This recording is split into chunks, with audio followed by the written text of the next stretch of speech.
You'll never survive without my son's fortune, my mother-in-law spat, her designer heels clicking across my now empty office. A little gold-digging secretary like you? Pathetic. I smirked, adjusting my glasses. The nameplate that once read, Elizabeth Moore, Executive Assistant, was already packed away in the cardboard box at my feet. The walls were bare, stripped of Cole's photographs and my diplomas. The emptiness felt purposeful, like the calm before a storm. What do you have to say for yourself? Vivian demanded, her perfectly manicured nails tapping impatiently against her Hermes handbag. At 63, she still commanded attention with her steel gray bob and tailored Chanel suit, a fortress of wealth and privilege. I think we're done here, Vivian, I replied, my voice steadier than I expected.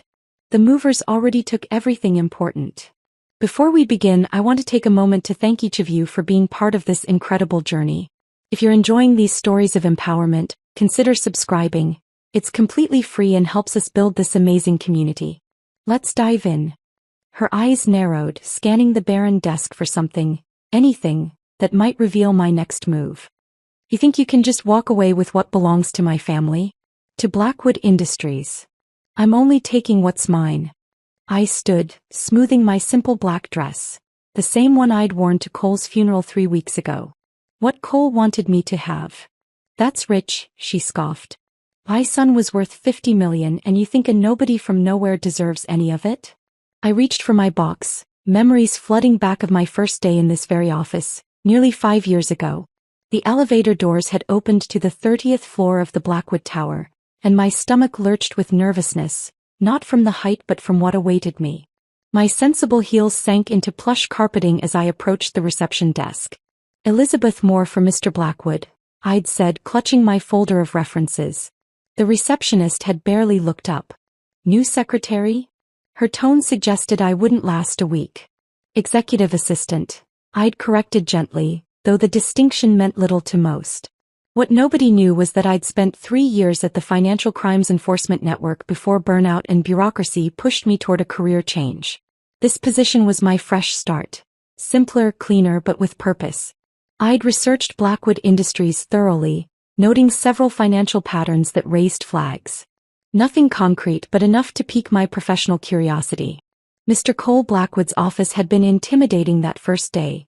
Corner suite, floor-to-ceiling windows, modern art that probably cost more than my student loans. But Cole himself had been unexpectedly kind, offering coffee he'd made himself rather than asking me to fetch it.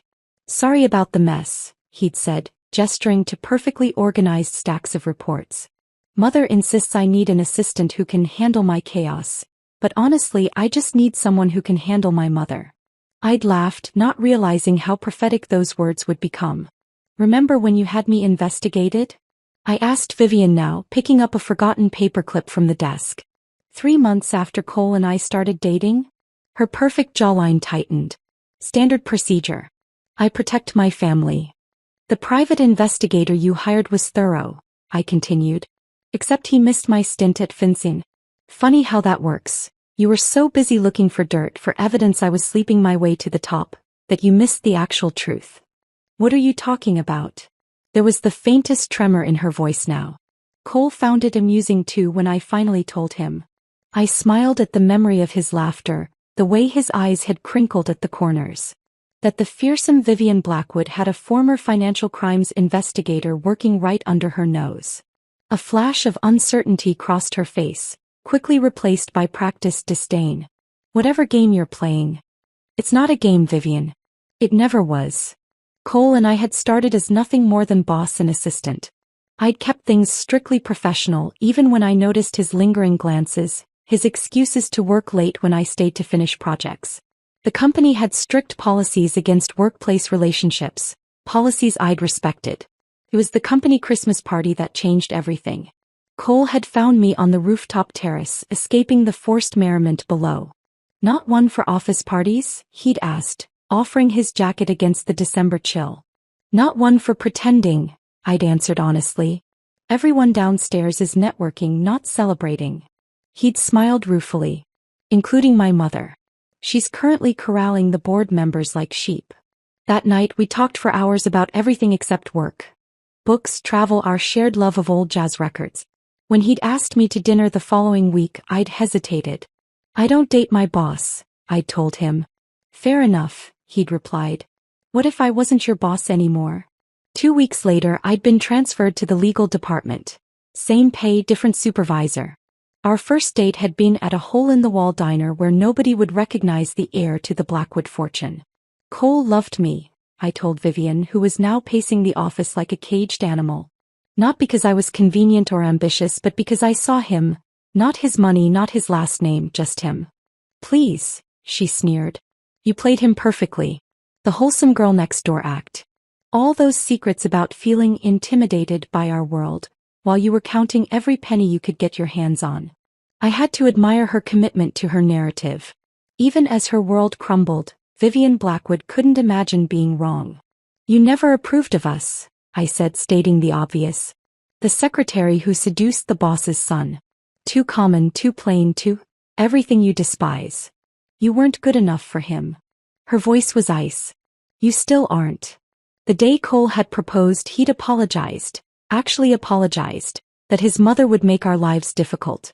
When she refused to attend our small wedding, he'd been hurt but not surprised. Each time she'd accidentally scheduled important family events when I was out of town, or seated me at the far end of the table at rare family dinners, or referred to me as Cole's current situation, he'd grown more distant from her. What Vivian never understood was that her rejection had only strengthened our bond.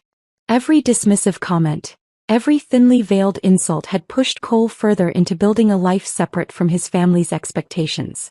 "Let me explain something, Vivian," I said, lifting my box.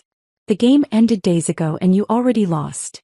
Her perfect composure fractured. "What does that mean?" I stepped closer, dropping my voice. "It means that while you were busy planning how to cut me out after Cole's death, I was executing the plan he and I made together. It means your son discovered your offshore accounts in the Caymans and Bermuda 8 months ago." Her face went ashen.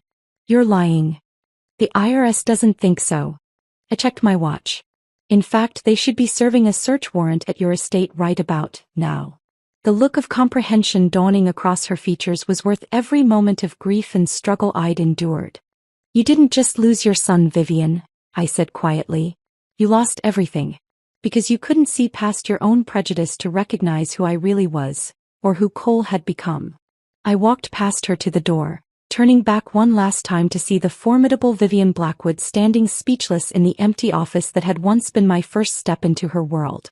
"Goodbye, Vivian," I said. "Tax fraud carries quite a sentence these days. I'd start calling your lawyers." As I walked toward the elevator, I felt Cole's presence beside me, heard his voice in my head. "You did it, Lizzie. You really did it. The game was over." And despite the emptiness in my heart where Cole should be, I'd won. The elevator doors closed behind me, sealing off Vivian's world as I descended from the 30th floor. In my hands, the cardboard box contained 5 years of memories, the tangible ones at least. The more precious ones lived in my heart. Cole's smile when he brought me coffee each morning, his laughter during our weekend escapes to his cabin in the mountains, the way his eyes softened when he talked about our future. Our worlds couldn't have been more different. I grew up in a modest 3-bedroom house in Rochester, the daughter of a high school English teacher and a nurse. Our vacations were road trips to national parks, not jaunts to private islands. My parents taught me the value of education, hard work, and integrity, values that seemed increasingly rare in Cole's world of inherited wealth and corporate politics. Cole had been raised in a 20-room mansion with household staff who knew his preferences better than his own mother did. His childhood photos showed a serious little boy in tailored clothes, standing stiffly beside his father at charity galas or sailing regattas. There were few pictures of him simply playing or laughing. "I was groomed to take over the company before I could even read," he once told me as we lay in my small apartment, the sounds of the city drifting through open windows. Every decision was made with the Blackwood legacy in mind. My schools, my friends, even my hobbies. "That sounds suffocating," I'd replied, running my fingers through his hair. He'd smiled sadly. It was my normal. I didn't know any different until college when my roommate invited me home for Thanksgiving. His family argued and laughed and hugged. They were messy and real. Our family dinners were like board meetings with better china. Our courtship unfolded cautiously at first. Cole was accustomed to women who wanted his money, his status, or the doors he could open. My indifference to these things both confused and attracted him. Our third date, he'd suggested an upscale restaurant where entrees cost more than my weekly grocery budget. I'd rather try that new food truck downtown, I'd countered. The one with the Vietnamese-Mexican fusion tacos. We'd ended up sitting on a park bench, sauce dripping down our wrists, laughing as Cole experienced his first street food epiphany. How have I never had this before? He'd asked, genuinely bewildered. Because you live in a bubble, I teased. A very fancy, very expensive bubble. Little by little, I introduced Cole to my world. Discount movie theaters, weekend flea markets, the satisfaction of assembling IKEA furniture with nothing but sweat and cursing. In return, he navigated me through the unfamiliar terrain of his reality. The unspoken rules of high society, the exhausting performance of wealth, the subtle power plays beneath polite conversation. You don't have to change for them, Cole had insisted before my first Blackwood family dinner. Just be yourself. Your mother already hates me, I'd reminded him, straightening his tie. Maybe I should pretend to be someone else entirely. The dinner had been a disaster, with Vivian interrogating me about my pedigree, as if I were a show dog. When she discovered my father taught high school, she'd actually winced. Education is so important, she'd said with manufactured graciousness. Though I suppose public schools serve their purpose. Cole had squeezed my hand under the table, our private signal that we were in this together. After 6 months of dating, I'd taken Cole to meet my parents. My father had quizzed him about baseball teams while my mother pushed second helpings of lasagna on him. By dessert, Cole was helping my younger brother with calculus homework. Later that night, in the guest bedroom my mother had prepared, separate from mine, with a pointed look about respecting her roof, Cole had whispered, "I've never felt so normal. It's incredible." After a year together, Cole proposed on a Tuesday evening in my apartment. No fancy restaurant or elaborate setup. Just the two of us, takeout containers on the coffee table, when suddenly he was on one knee. "I don't want the life they planned for me," he'd said, his voice thick with emotion. "I want a real life. With you." The ring had been his grandmother's, not the massive diamond his mother wore, but a simple emerald that had belonged to his father's mother, the one family member who'd married for love instead of advantage. The wedding was small by Blackwood standards. 60 guests instead of 300. We'd chosen a botanical garden rather than the country club. My dress was off the rack, altered by my mother's friend. The night before the ceremony, Vivian had called. "Cole, darling." Her voice had dripped with concern over the speakerphone. "It's not too late to reconsider. The prenup as written leaves you terribly exposed. She could take half of everything." "Mother, Elizabeth is sitting right beside me," Cole had replied evenly. "And we've already signed the prenup your lawyers drafted. I'm just looking out for your interests. This girl." "My fiancée," he'd corrected firmly. "She's not from our world, Cole. She doesn't understand our responsibilities, our legacy." "Good. Our world could use some fresh air." The wedding day arrived with sunshine and a notable absence. Vivian had sent a crystal vase with her regrets, claiming a last-minute board meeting. Cole had been hurt but unsurprised. My parents had embraced him as a son, their warmth filling the void his mother left. The pressure didn't stop after we said, "I do." 6 months into our marriage, Cole came home ashen-faced from a private lunch with his mother. "She's threatening to vote against me at the next board meeting," he'd explained, loosening his tie with shaking hands. "Says my unfortunate marriage is affecting shareholder confidence." He'd laughed bitterly. Apparently, some high-profile divorce would be better for the company than a stable, happy marriage to someone without the right connections. "What did you tell her?" I'd asked, heart-pounding. "That she was welcome to vote however she pleased, but if she ever disrespected my wife again, she'd lose her son as well as her voting proxy." His voice had been steady, his resolve unshakable. Each challenge strengthened us. When Vivian spread rumors that I was pregnant before the wedding, I wasn't. We laughed it off. When she accidentally excluded me from the annual Blackwood Foundation Gala, Cole declined to attend as well. When she offered to buy me out of the marriage, an actual check slid across her mahogany desk. I'd torn it up and left without a word. What Vivian never understood was that her opposition forged something unbreakable between us. Cole and I weren't just husband and wife. We were allies against a world that wanted to separate us. Our different backgrounds became our strength rather than our weakness. My practical nature balanced his idealism. His resources supported my ambitions. Together we created something neither of us could have built alone. A partnership based on mutual respect, shared values and genuine love. Something Vivian, for all her wealth and power, had never experienced. In Cole's final months, as he uncovered his mother's financial schemes, that partnership would become more important than either of us could have imagined. The phone call came at 2:17 a.m. on a Tuesday in March. "Mrs. Blackwood?" The unfamiliar voice was gentle but clinical. "This is Dr. Romero from Mercy General. I'm afraid there's been an accident involving your husband." The rain-slicked highway. A truck driver who'd fallen asleep at the wheel. Cole had been returning from a late meeting in Philadelphia. They said he died instantly. The next hours passed in a blur. The sterile hospital hallway, the form they asked me to sign, the small bag containing Cole's personal effects. His wedding ring was still warm when I slipped it onto my thumb. I drove home alone in the pre-dawn darkness, gripping the steering wheel so tightly my knuckles ached. Our house, the modest 4-bedroom we'd chosen instead of one of the Blackwood properties, was exactly as we'd left it. Coffee cups in the sink. Cole's running shoes by the door. His laptop open on the kitchen counter, waiting for him to finish the work he'd planned for the morning. I collapsed onto our bed, burying my face in his pillow. Still smelled like his shampoo.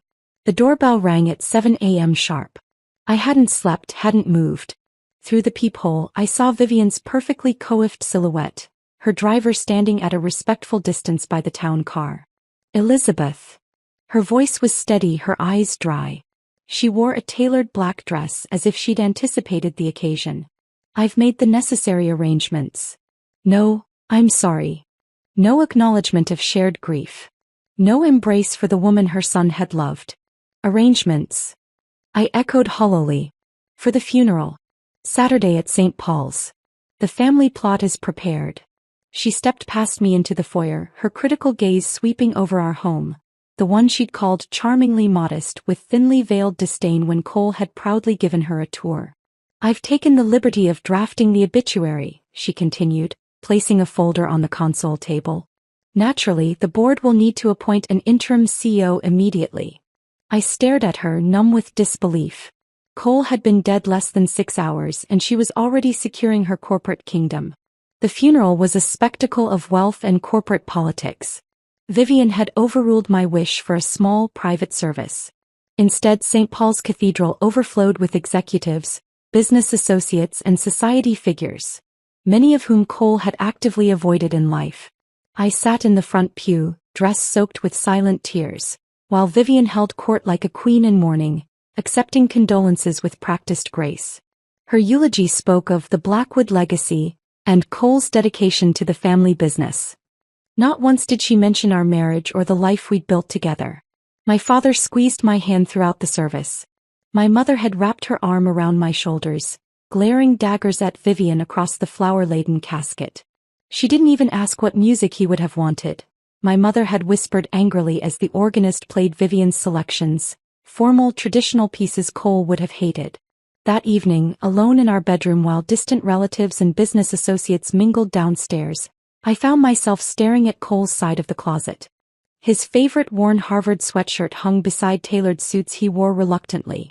I buried my face in it, breathing in what remained of him, when my phone buzzed with a text from an unknown number. "Mrs. Blackwood, this is Martin Reeves, your husband's personal attorney.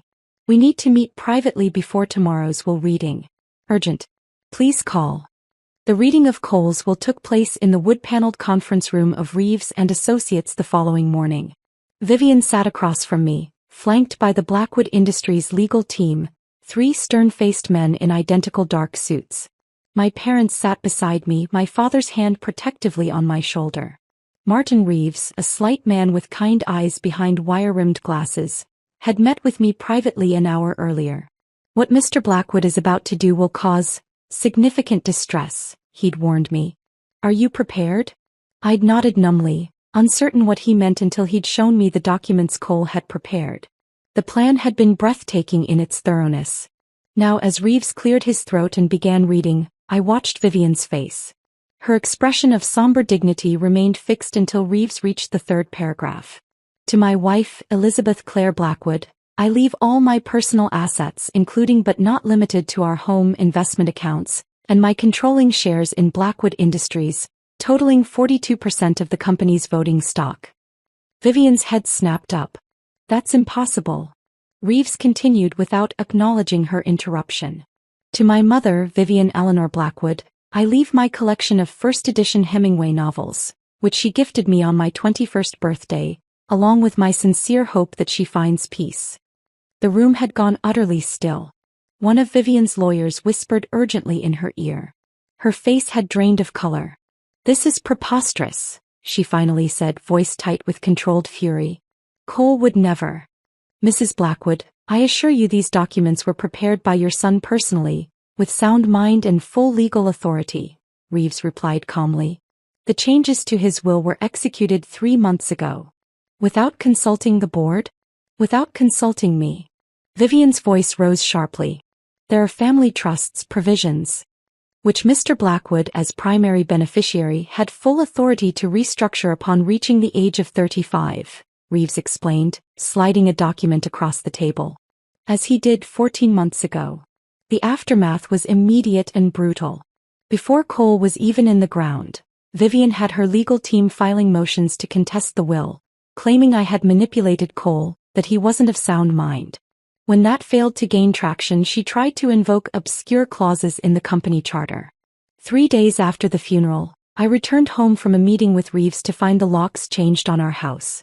A security guard, one I didn't recognize from the company, informed me that Mrs. Blackwood Sr. had ordered a security review of all Blackwood properties.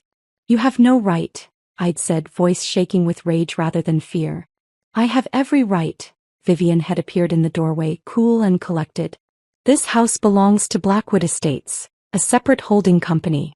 Your name isn't on those deeds." She was wrong, as Martin Reeves quickly established with a single phone call. Cole had quietly transferred the property 6 months earlier. The next day, I arrived at Blackwood Industries to find my security clearance revoked and my personal items from Cole's executive suite packed in boxes in the lobby. "A courtesy," the security director had explained uncomfortably, not meeting my eyes. "Mrs. Blackwood thought you might want these before the transition is complete." The war escalated daily. Vivian called board members, investors, even our friends, spreading whispers about my emotional instability and concerning financial decisions.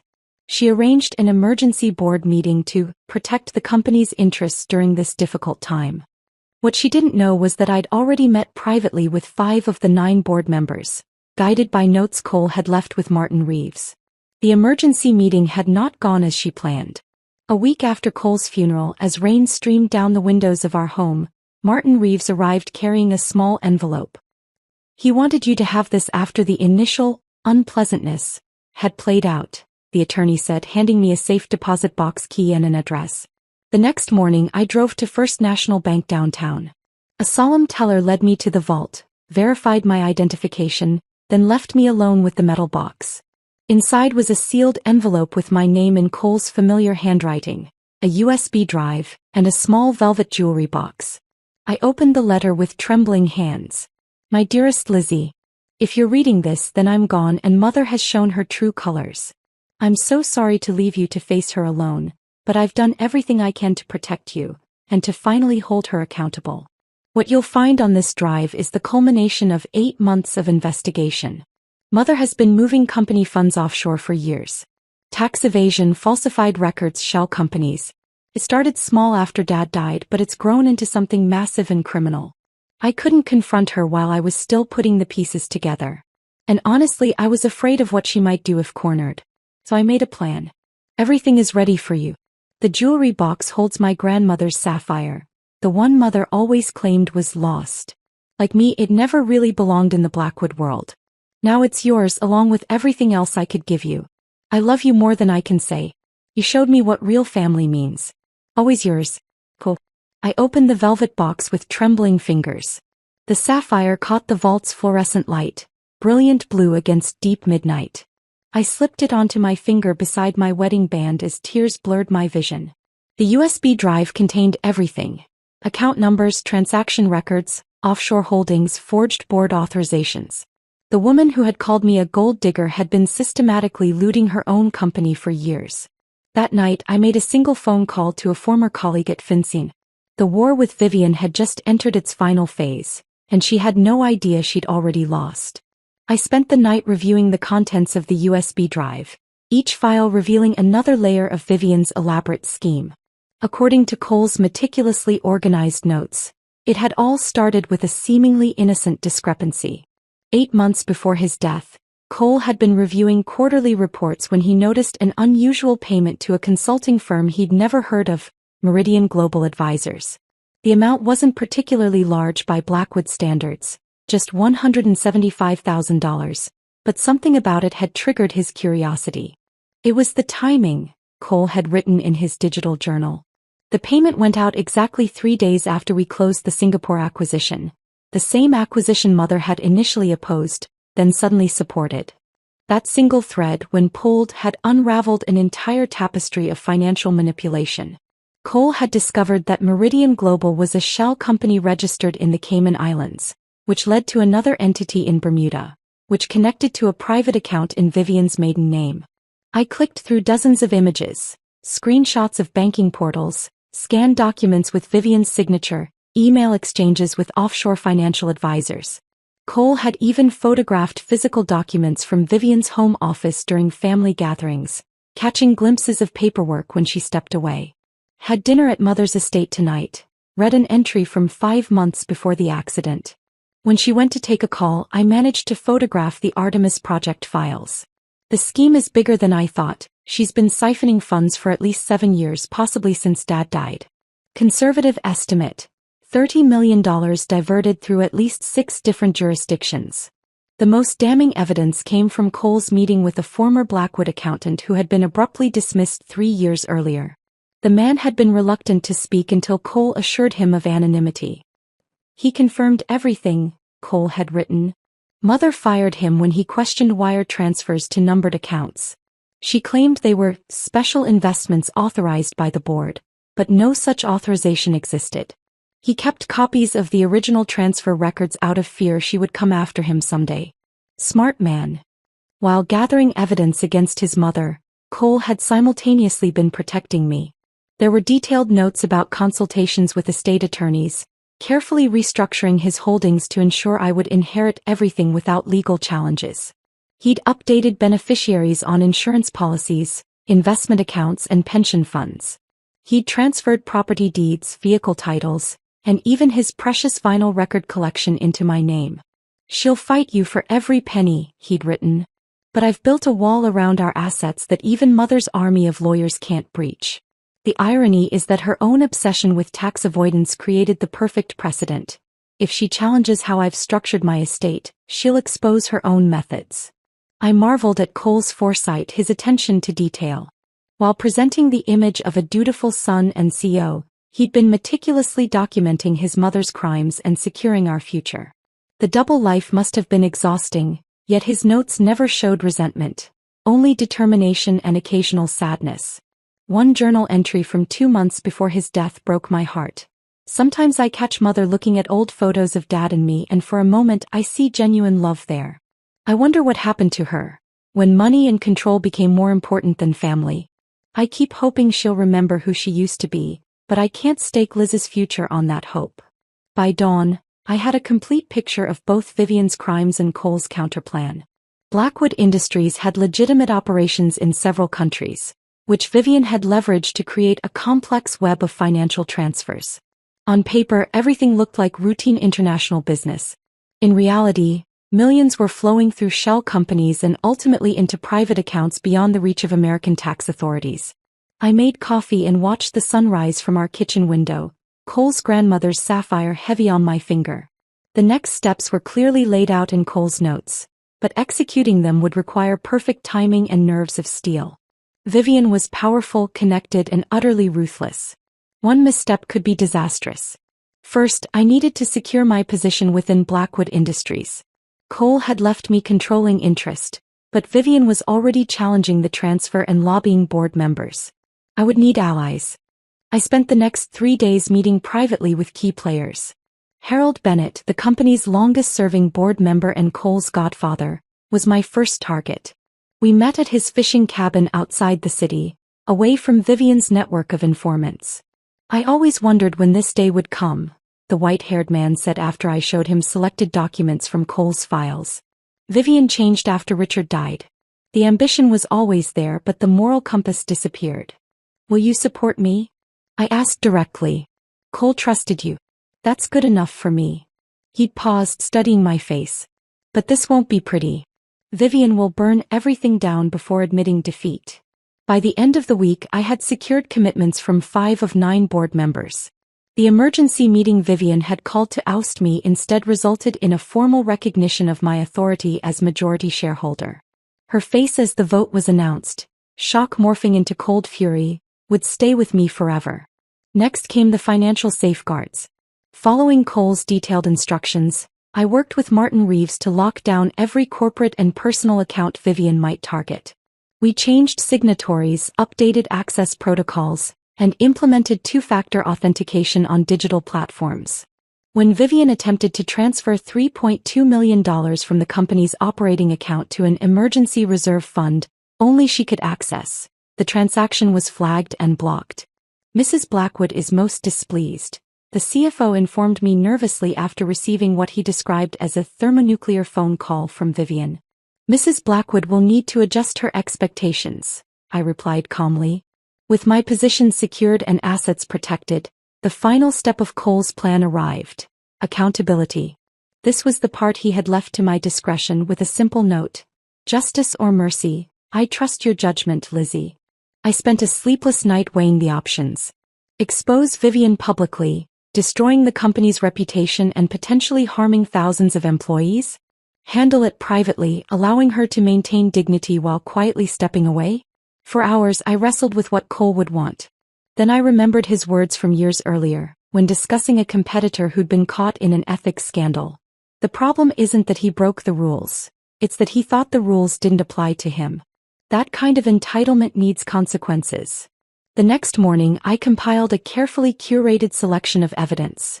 Enough to prove criminal intent but not so much that authorities could trace it back to Cole's original discovery.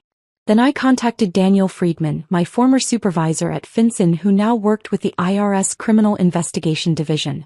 This needs to be handled through proper channels, I told him during our meeting at a quiet cafe downtown. Anonymous tip, formal investigation, everything by the book. He reviewed the documents with a professional poker face.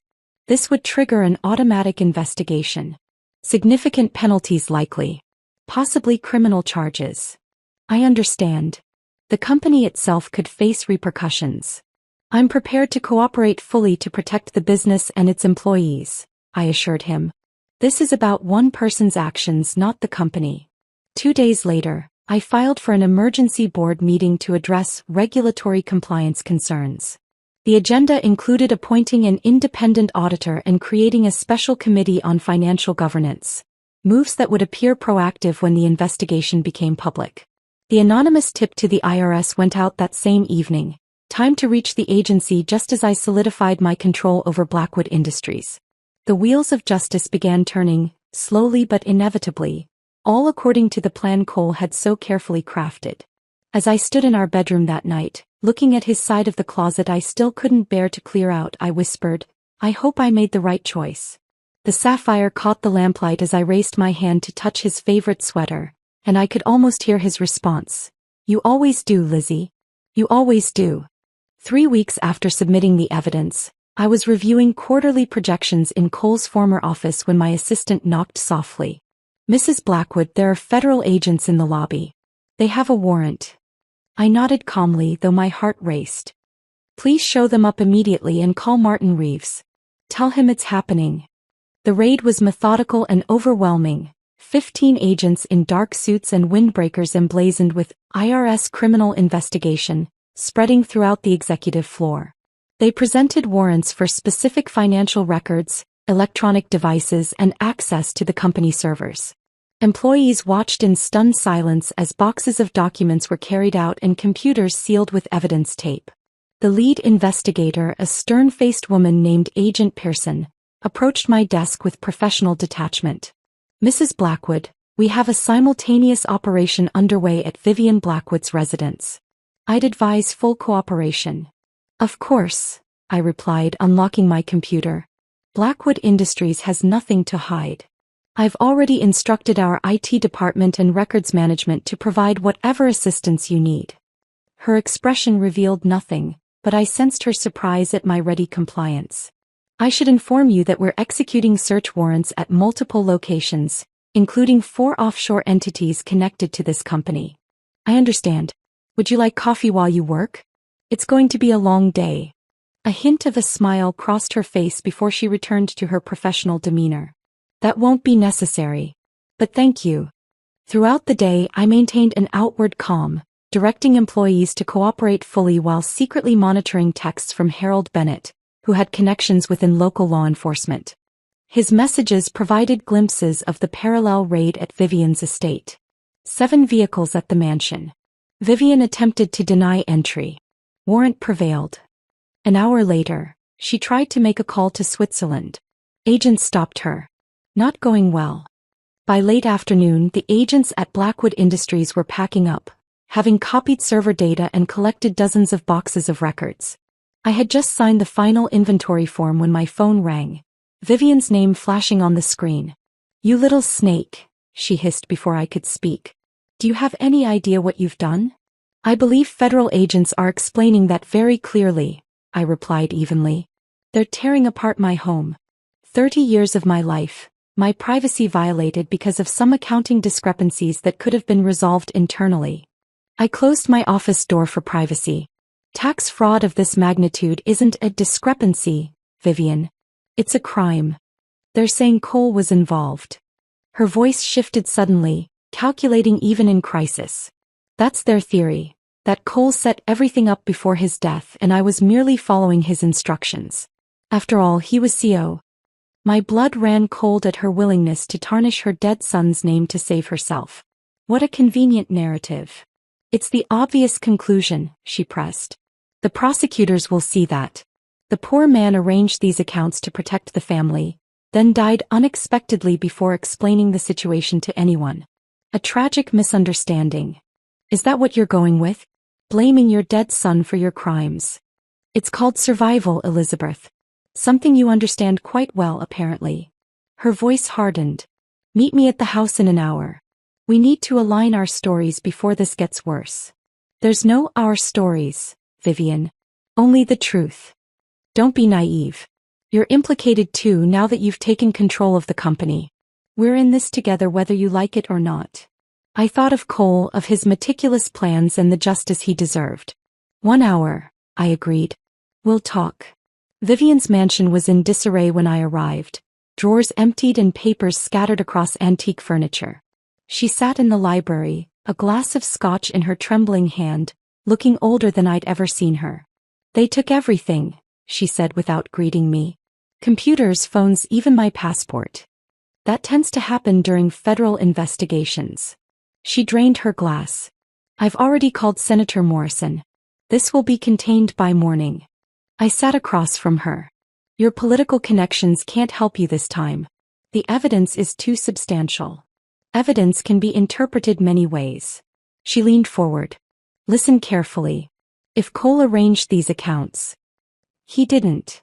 "If he did," she continued sharply, "and I merely maintained them after his death, this becomes a minor issue of improper reporting, not deliberate fraud." I removed an envelope from my purse and placed it on the coffee table between us. "Cole discovered your offshore accounts 8 months before he died. He documented everything. Dates, amounts, account numbers, your conversations with financial advisors in the Caymans. He has photos of documents from your home office, recorded phone calls, statements from former employees you threatened into silence." The color drained from her face. "He knew everything, Vivian. And now so do I. You can't prove. The IRS has enough to charge you with tax evasion, wire fraud, and money laundering. They don't need my help." I opened the envelope, spreading select copies of Cole's evidence on the table.